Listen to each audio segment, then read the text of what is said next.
English నేర్చుకుని అనర్గళంగా మాట్లాడాలనుకుంటున్నారా? అయితే వెంటనే కాల్ చేసి రిజిస్టర్ అవ్వండి. నమస్తే సుధీర్ గారు. నమస్తే మ్యామ్. నమస్తే అండి. సుధీర్ గారు, ఈ మధ్య పిల్లలతో మాట్లాడుతూ ఉంటే ఎక్కువ నెంబర్ ఆఫ్ ఇష్యూస్ ఏంటి అంటే, నాకు పెళ్ళొద్దు, ఆ రిలేషనే వద్దు, ఇప్పుడు ప్రశాంతంగా ఉన్నాం, ఇప్పుడు చాలా హ్యాపీగా ఉన్నాం, పెళ్ళి అసలు ఎందుకు అవసరమా? ఇదే క్వశ్చన్ వింటున్నామండి. అసలు పెళ్ళే లేకపోతే నెక్స్ట్ జనరేషన్ కానీ రిలేషన్స్ కానీ, సరే జనరేషన్ అంటే మనం మాట్లాడకూడదు అనుకోండి, రిలేషన్స్ ఎట్లా కొనసాగుతాయి? అసలు పెళ్లి మీద ఇంత విరక్తి రావడానికి ఎంతమంది పేరెంట్స్ తెలుసా సుధీర్ గారు? మా పిల్లలు పెళ్ళొద్దన్న కౌన్సిలింగ్ వస్తున్నారండి. ఆడపిల్లలు అదే మాట, మగపిల్లలు అదే మాట. ఎందుకండి పెళ్లి అంటే ఎందుకు భయపడిపోతున్నారు? దీనికి కారణం నేను చెప్తే మీరు నన్ను తిట్టుకోకుండా వాళ్ళు ట్రోల్ చేయనంటే కారణం చెప్తాను. డెఫినెట్ గా అండి. ఎందుకంటే అది పేరెంట్సే కారణం. పెళ్ళొద్దు అని పిల్లలు అంటున్నారంటే దానికి కారణం పేరెంట్సే. పేరెంట్స్ కారణమా? అంటే అన్ని కేసెస్లో చెప్పకపోయినా 100కి 80 నుంచి 90% కారణం పేరెంట్సే. అస్సలు ఎట్లా చెప్పండి మీరు? మ్యామ్, మామూలుగా పెళ్లికి ముందు ఒక అబ్బాయి అని అంటారు, అమ్మాయిని అమ్మాయి అంటారు. పెళ్లి అయిన తర్వాత వాళ్ళిద్దరిని ఏమంటారు? భార్యాభర్త. అప్పుడు వాళ్ళిద్దరు ప్రేమించుకోవడం మొదలు పెడతారు, అంతా బాగానే ఉంటుంది. ఒక్కసారి పిల్లలు పుట్టాక వాళ్ళకి ప్రమోషన్ ఏమొస్తుంది? తల్లిదండ్రులు. అవునా? ప్రతి ఒక్కరు ఎక్స్పెక్ట్ చేసేది అదే కదండి. ఎంతమంది పెళ్ళయ్యాక భార్యాభర్తల నుంచి అమ్మా నాన్నకు ప్రమోషన్ వచ్చాక ఎంతమంది పిల్లల ముందు అమ్మా నాన్నగా బ్రతుకుతున్నారా, భార్యాభర్తలుగా వాళ్ళకి ఎగ్జాంపుల్ ఇస్తున్నారా? మళ్ళీ చెప్తాను, చాలా చిక్కుముడి వేశారు ఒక్కసారి. మ్యామ్, పెళ్ళయ్యాక భార్యాభర్తలుగా ఉంటూ పిల్లలు పుట్టాక అమ్మా నాన్న ప్రమోషన్ రాగానే ఒక్కసారి పిల్లలు పుట్టాక ఇంకా మా బ్రతుకు ఏమీ లేదు, మాకు మొత్తం పిల్లలే, ఇంకా వాళ్ళు ఏ స్కూలు, ఏ కాలేజు, ఏం చదువుతున్నారు, ఏం పెట్టాలి, ఇది తప్ప. అరే మేము మొగుడు పెళ్ళాలం, పిల్లల ముందు మేము ఒక భార్యాభర్తలకి బెస్ట్ ఎగ్జాంపుల్గా మేము ఉండాలని ఎంతమంది పిల్లల ముందు అమ్మా నాన్నగా మాత్రమే కాకుండా భార్యాభర్తలుగా అన్యోన్య దాంపత్యం అనండి, లేకుంటే రిలేషన్షిప్ ఎలా ఉండాలనేది ఎగ్జాంపుల్గా ఎంతమంది పిల్లల ముందు అమ్మా నాన్న కాకుండా భార్యాభర్తలుగా ఎగ్జాంపుల్ ఉంటున్నారు? మీరు చెప్పండి. నిజంగా ఆలోచించాలి సుధీర్జీ. కేవలం తల్లిదండ్రులుగా మాత్రమే ఉండిపోతున్నాం అనిపిస్తోంది నాకు కూడా. 24 గంటలు వాళ్ళిద్దరు డిస్కషన్లో ఏ స్కూల్లో చదివించాలి, ఏ బట్టలు కొనాలి, వాళ్ళకి ఏ ఫుడ్ పెట్టాలి, లేకుంటే వాళ్ళకి ఈరోజు ఏం తయారు చేయాలి, ఏ స్కిల్స్ నేర్పించాలి, ఇవి తప్ప. మ్యామ్, రేపటి రోజున ఒక స్కూల్కి పంపిస్తే వాళ్ళకి ఏం నేర్పిస్తారు? Maths, science, social, Telugu, Hindi, English సబ్జెక్టులని నేర్పిస్తారు. Very good. నేను ఇప్పుడు చూసే వాళ్ళందరూ నేను ఎప్పుడు జనరిక్గా ఒక క్వశ్చన్ అడుగుతాను, ఆ క్వశ్చన్కి 2 కేటగిరీ ఆన్సర్లు ఇస్తాను. వీళ్ళు ఏం కోరుకుంటారో ఒకసారి అడుగుతాను. చూసే ఆడియన్స్, పేరెంట్స్ అందరూ ఒక క్వశ్చన్ అడుగుతాను. రేపటి రోజున మీ పిల్లలు 25 ఏళ్ల వరకే, బాగా గుర్తుపెట్టుకోండి, మీరు పెంచుతున్నారు కదా, 25 ఏళ్ల వరకు సార్ వాడికి బెస్ట్ లైఫ్ ఇవ్వాలి సార్, 25 వేల వరకు వాడికి మంచి కాలేజ్ ఇవ్వాలి, మంచి బట్టలు ఇవ్వాలి, మంచి లైఫ్ స్టైల్ ఇవ్వాలని కోరుకుంటున్నారు. 25 వేల వరకు ఇచ్చి 25 ఏళ్ల తర్వాత వాడు అసలు ఎలా బ్రతికినా మాకు సంబంధం లేదు సార్, వాడికి పెళ్లి కాకపోయినా సంబంధం లేదు, వాడికి భార్య లేకపోయినా పర్లేదు, అమ్మాయి అయితే వాడికి ఆమె పెళ్లి చేసుకోకపోయినా పర్లేదు, భర్త రాకపోయినా పర్లేదు, పెళ్లి చేసుకున్నాక సరే వాళ్ళు విడాకులకు వెళ్ళిపోయినా మాకు సంబంధం లేదు సార్, కేవలం 25 ఏళ్ళ వరకు పెంచడమే మా బాధ్యత అనుకునే వాళ్ళు కేటగిరీ 1 అనుకుందాం.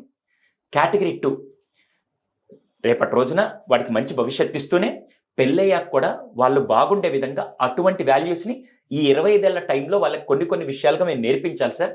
వాళ్ళు 100 ఏళ్ళు ఆనందంగా కుటుంబంతో బాగుంటూ వాళ్ళ లైఫ్ స్టైల్ బతికే విధంగా అటువంటి ఫౌండేషన్ చిన్నప్పుడే నుంచి ఇస్తూ మేము వాళ్ళని బెస్ట్గా ఆనందంగా చూసుకోవాలని కోరుకుంటున్నాం సార్ అనేవాళ్ళు కేటగిరీ 2. ఎవరు ఏది కోరుకుంటారు? కేవలం 25 ఏళ్ళు బతికితే చాలా, 100 ఏళ్ళు వాళ్ళు ఆనందంగా ఉండాలని కోరుకుంటారు. 100 ఏళ్ళు ఎక్స్పెక్ట్ చేస్తారు కదా. కానీ ఇప్పుడు అందరు పేరెంట్స్ చేసేది 25 ఏళ్ళు మాత్రం వాడికి లైఫ్ ఇస్తున్నారు తప్ప మిగతా 75 సంవత్సరాలు వాడు ఎట్ట పోయినా మనకు పర్లేదనే లైఫ్ స్టైల్ మనం ఇస్తున్నాం, మీరు ఒప్పుకున్నా ఒప్పుకోకపోయినా. ఎందుకు అనేదానికి నేను ఎగ్జాంపుల్ ఇస్తాను. మ్యామ్, స్కూల్కి వెళ్తే సబ్జెక్టులు నేర్పిస్తారు, కానీ పెళ్ళయిన తర్వాత ఒక వైఫ్ని ఎలా చూసుకోవాలని ఇక్కడ కొడుకు చూస్తూ ఉంటాడు. ఫర్ ఎగ్జాంపుల్, నేనే ఉన్నాను అనుకోండి, మా అమ్మా నాన్న ఎలా ఉన్నారు, మా అమ్మా నాన్న ఇంట్లో గొడవలు పడుతూ ఉంటే, ఓహో పెళ్ళైతే ఇలా ఉంటుందా, భర్త అజమాయిషిగా ఉండాలా, భర్త కంట్రోల్ తీసుకోవాలా, భార్యని అనగదొక్కి ఏమనుకోకండి, ఇదే అంతకుముందంతా ఉంది. మా కౌన్సిలింగ్లో వచ్చిన ఎగ్జాంపుల్స్ కూడా మీకు చెప్తాను. భార్యని కంట్రోల్లో పెట్టుకోవాలి, ఇదే డైలాగులు కదా. ఇంతకుముందు పాత సినిమాల్లో పెళ్ళి అయిపోగానే భార్యని కంట్రోల్లో పెట్టుకో, అవేనా రిమోట్ కంట్రోల్లో పెట్టుకుందంటే, లేకుంటే వస్తువా? ఇదే డైలాగ్లో మనం పెరిగాం, అవునా? ఇప్పుడు నేను ఇంట్లో అదే చూసి, నేను ఇంట్లో ఏం చూసానంటే మా నాన్న మా అమ్మని కంట్రోల్ చేస్తుండే, ఓకే రేపటి రోజున వైఫ్ రాగానే ఆమెను కంట్రోల్ తీసుకుంటే అయిపోయింది. ఆమె ఎందుకు కంట్రోల్లో ఉండాలండి? ఇప్పుడు జనరేషన్ లేరు కదా. సో ఇక్కడ నేనేం అబ్జర్వ్ చేస్తానంటే, మా అమ్మ నన్ను ఎలా ఉంటున్నారు, ఇదే పుస్తకాలు నేర్పిరు.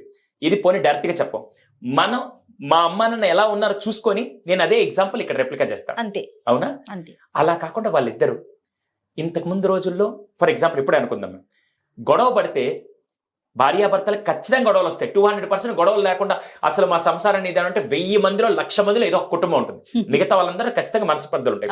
ఎందుకంటే 2 విభిన్న రకాల పర్సనాలిటీస్, 2 విభిన్న రకాల కుటుంబ వ్యవస్థల నుంచి వచ్చి పెళ్లి చేసుకొని ఒక కుటుంబం ప్రయాణం మొదలు పెట్టినప్పుడు ఖచ్చితంగా మనస్పర్ధలు ఉంటాయి. ఆ గొడవలు వచ్చినప్పుడు ఈ జనరేషన్ ఏంటి, చిన్న మనస్పర్ధలు రాగానే భర్త ఒక రూమ్ లోకి వెళ్ళిపోతారు, భార్య ఒక రూమ్ లోకి వెళ్ళిపోతారు, పిల్లలు ఏం చేస్తారు, ఏమో ఈడేమో ఏడుస్తూ అక్కడికి, నాన్నేమో ఇటు వెళ్ళాడు, అమ్మేమో ఇటు వెళ్ళింది, ఇప్పుడు ఏం చేయాలని చెప్పి వీళ్ళిద్దరు ఈగోల వల్ల 2-3 రోజులు మాట్లాడుకుని మళ్ళీ 4-5 రోజుల తర్వాత ఎప్పుడో ఆమె తీసుకోండి ఈయన తీసుకోండి అని చెప్పి మాటలు కూడా లేని కుటుంబాలు మీరు చూస్తూ ఉంటారు. అవునండి. అప్పుడు వాడికి ఏం అర్థం అవుతుంది, ఓహో గొడవ జరిగినప్పుడు 10 రోజులు మాట్లాడకూడదు, ఓకే వీడు రేపు అదే ఎగ్జాంపుల్, అది ఫిక్స్ అయిపోతుందా? ఖచ్చితంగా మ్యామ్ 200%.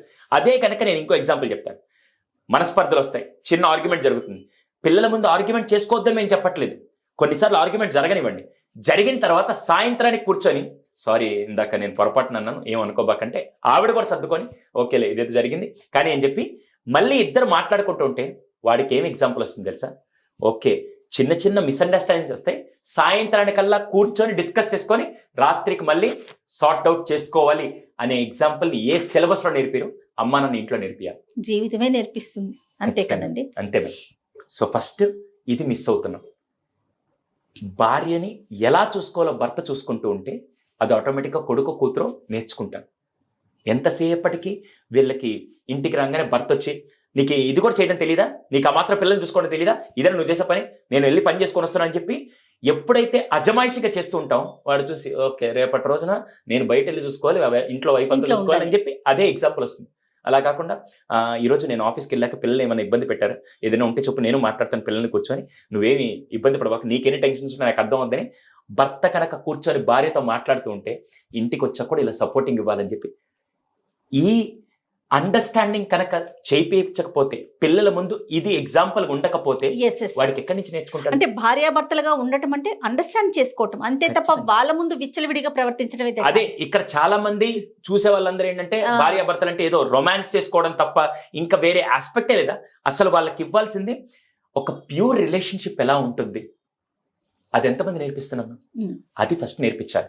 వైఫ్ ని ఎలా రికగ్నైజ్ చేసి అప్పుడప్పుడు ఒక అప్రిసియేషన్ ఎలా చేస్తున్నాం, భర్తను ఎలా మెచ్చుకుంటున్నాం.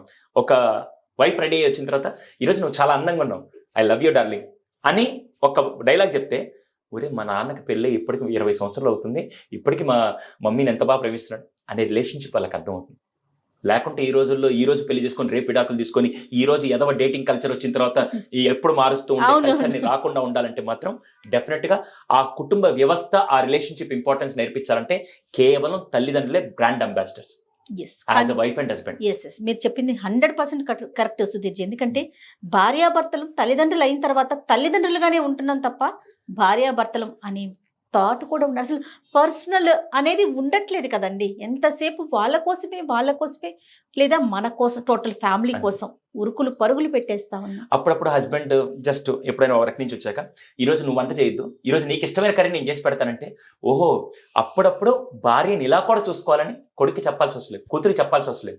ఇలా వాళ్ళని ఎలా నేర్పిద్దాం అనుకున్నారు అనేది మీరు ఎగ్జాంపుల్గా ఈ చిన్న చిన్న విషయాల్ని, అందుకే నేను చేసే దాంట్లో ప్రతి ఒక్కరికి క్లియర్ చెప్పేది, వైఫ్ అండ్ హస్బెండ్ గా మీరు పిల్లలకి ఎటువంటివి నేర్పియాలనుకోండి ఫస్ట్ లిస్ట్ రాసుకోండి. దాన్ని మీ పిల్లల ముందు మీరు ఒక డిఫరెంట్ ఎగ్జాంపుల్ గా సెట్ చేయండి. వాడికి రేపటి రోజున ఏమవుతుందంటే గీతా గోవిందం సినిమా గుర్తుంది కదా, అవునండి.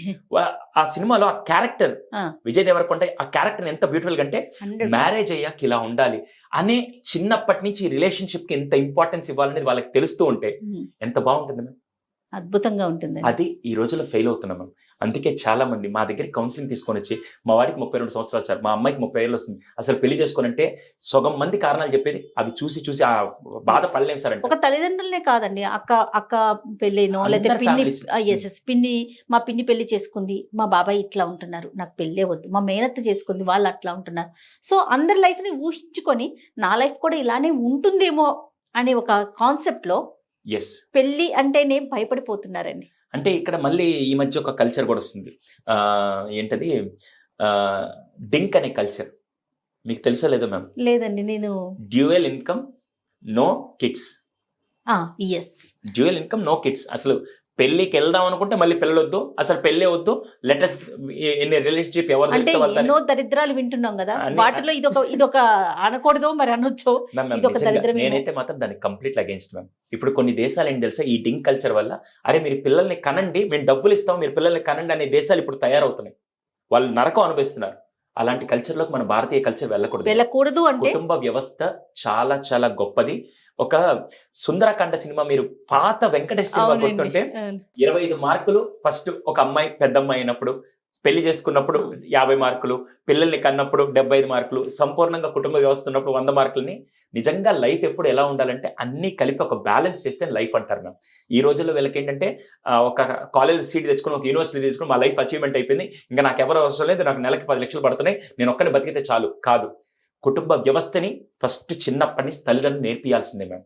అది వాళ్ళ ఎగ్జాంపుల్గా ఉంటూ భార్యాభర్తల రిలేషన్ మీరు కనుక కరెక్ట్గా నేర్పకపోతే రేపటి రోజు వాడు 25 ఏళ్ల వరకు హ్యాపీగా ఉంటాడు తప్ప దాని తర్వాత రిలేషన్షిప్లో ప్రాబ్లం వస్తుందంటే మాత్రం we're not giving as a brand example for kids. Right. ఇలాంటి ప్రాబ్లమ్స్ ఉన్న వారికి మీరేంటి సొల్యూషన్ ఏం చేయబోతున్నారు చెప్పండి నాకు. ఖచ్చితంగా పేరెంట్స్ కూడా ఏంటంటే ఎలా ఉండాలి, భార్యాభర్తలు అంటే రొమాన్స్ అనే వర్స్ట్ మైండ్ సెట్ లో నుంచి బయటికి Yes, రావాలంటే yes. పదే పదే ఈ మాట వినాలని ఉంది నాకైతే. ఎందుకంటే ఖచ్చితంగా వాళ్ళందరూ రాస్తారు ఇప్పుడు రొమాన్స్ కాదు. రొమాన్స్ అంటే హెల్తీ రిలేషన్షిప్ పిల్లల ముందు మనం చూపించాలి. Yes. దానికోసమే పేరెంట్స్ శాలన ఒక ద్వారా ఖచ్చితంగా పేరెంట్స్ ఎలా ఉండాలి పిల్లల ముందు, భార్యాభర్తలుగా వైఫ్ అండ్ హస్బెండ్ ఎలా ఉండాలి పిల్లల ముందు అనేది మేము నేర్పిస్తున్నాం. అది పూర్తిగా ఏ స్కూల్ నేర్పంది ఖచ్చితంగా తల్లిదండ్రులు తెలుసుకోవాల్సింది. పేరెంట్శాల పేరెంట్శాల. పేరు కూడా చాలా బాగుందండి. మేము వినూత్నంగా ఆలోచించి పిల్లలకి స్కూల్ ఉన్నట్టే, పిల్లలకి పాఠశాల ఉన్నట్టే పేరెంట్స్ కూడా ఒక పాఠశాల ఉండాలని పేరెంట్స్ స్టార్ట్ చేసి వెరీ దాని ద్వారా వైఫ్ అండ్ హస్బెండ్ గా పిల్లలకి ఎటువంటి వాల్యూస్ నేర్పించాలి, మదర్ అండ్ ఫాదర్ గా మాత్రమే కాదు, అవన్నీ and దాంట్లో husband. తెలియజేయడం జరుగుతుంది. ఈ స్క్రీన్ మీద ఉండే నెంబర్ కాల్ చేస్తే పూర్తి వివరాలు వాళ్ళకి తెలియజేస్తాం మ్యామ్. రైట్ అండి. Thank you so much Sudheer గారు. నమస్తే. Thank you.